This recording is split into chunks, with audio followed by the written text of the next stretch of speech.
Ladies and gentlemen, the American Jury and Bulldog Nation, welcome to the Bulldog Show. Today is the 247th anniversary of the United States Marine Corps. I would like to just say, Semper Fi, hoorah, to all of you Marines out there. You know, I was never a Marine. I wish I was. But last night, I got to meet a Marine, Lieutenant Colonel Stuart Scheller, who is the Marine who basically came forward in a very bold and brave and courageous move to point out what actually happened in Afghanistan and how bad it really was when we withdrew. And he's written this book, Crisis of Command. So I'm taking a pause in promoting The Butcher Pakistan to promote my new friend's book, Crisis of Command. You can get it on Amazon, every place. And his remarks last night at the Lexington Liberty Fest were incredible. He told the story of what really happened. He told the story of where we are now in the military, and it's pretty darn scary. So buy his book and read all about it. We have posted his speech. You can listen to his speech. We also did a question and answer from the crowd. It was amazing. Great event. And remember, tonight, for all of you in Western Kentucky, at 6 o'clock at the Paducah Convention Center, I will be there. I'm getting ready to leave here, and I'll take the long drive. I will be there with Sheriff David Clark for our Paducah Liberty Fest. Stop by, check it out. You're going to hear some great remarks from me, great remarks from the sheriff. Everybody who comes to these events loves them. You can get a free book of The Butcher Pakistan. You can get free Bulldog Nation apparel.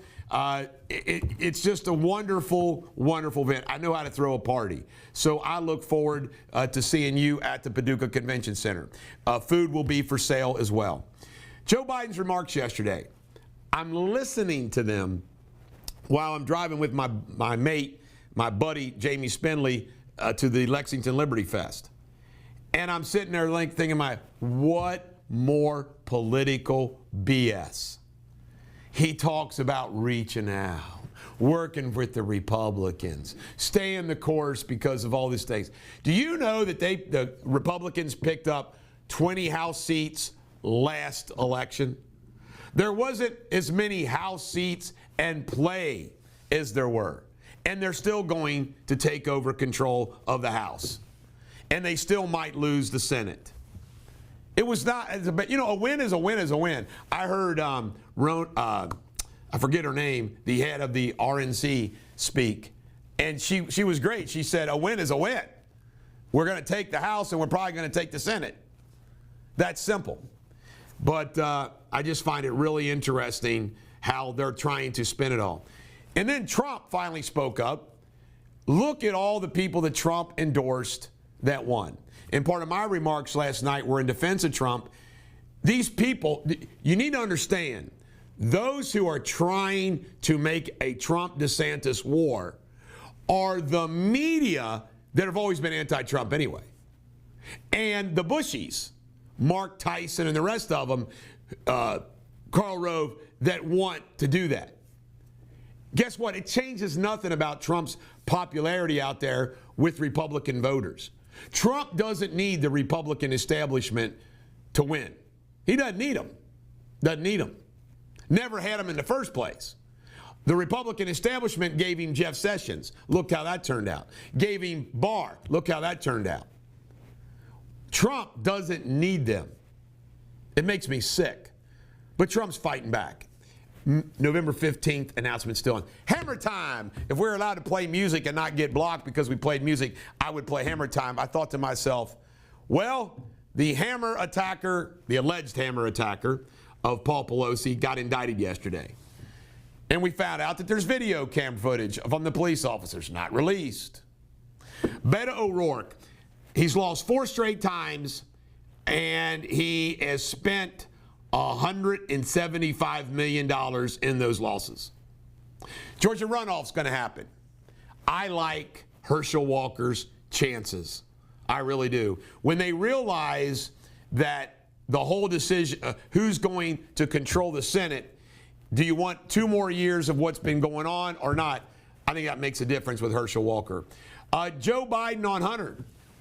You know, when that was brought up to him,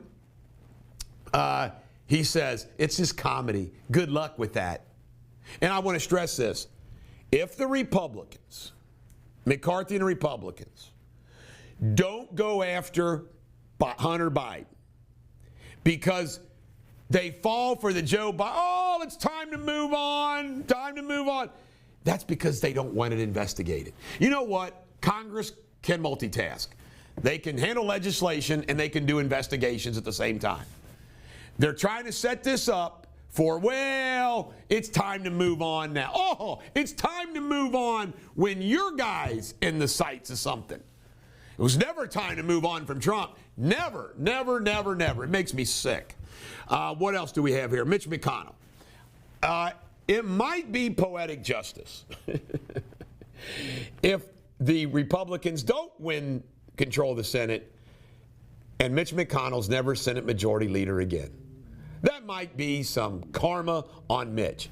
Zuckerberg announced 13% layoffs, apologized that he was wrong about Metaverse. Whew. It's bad, bad. This is another one that gets me. J.D. Vance went from third in the primary to leading in the primary when Trump endorsed him. And he doesn't even mention Trump on his election night. Let me tell you what happens to politicians. This has happened to me. First time it ever happened to me was Clyde Middleton, the day after the election. These politicians want everybody's help. Then once they win, it's them. It's them. They disgust me the way they do this. A good, genuine human being remembers how they got there.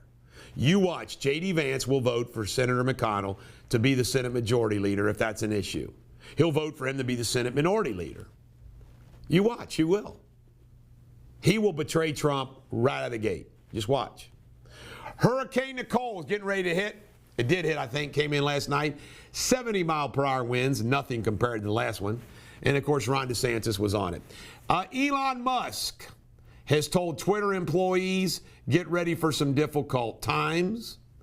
And we'll see what happens going forward. But he is running the ship. Biden on Musk. Biden wants to be an investigation of Musk's relationships with foreign countries, but not Hunter. Hunter's a joke. New York Post, again, Murdochs. The Murdochs own this. Fox News, stirring it up. One headline, Ron DeSantis, Trump, next one, Trumpity Dumpity. The New York Post, turning on Trump already too. They're all part of it. One final comment about the elections yesterday. Latino and black voters are seeing the light. I expect they will continue to see that light. This is the Bulldog. Every dog has their day. Have a great day.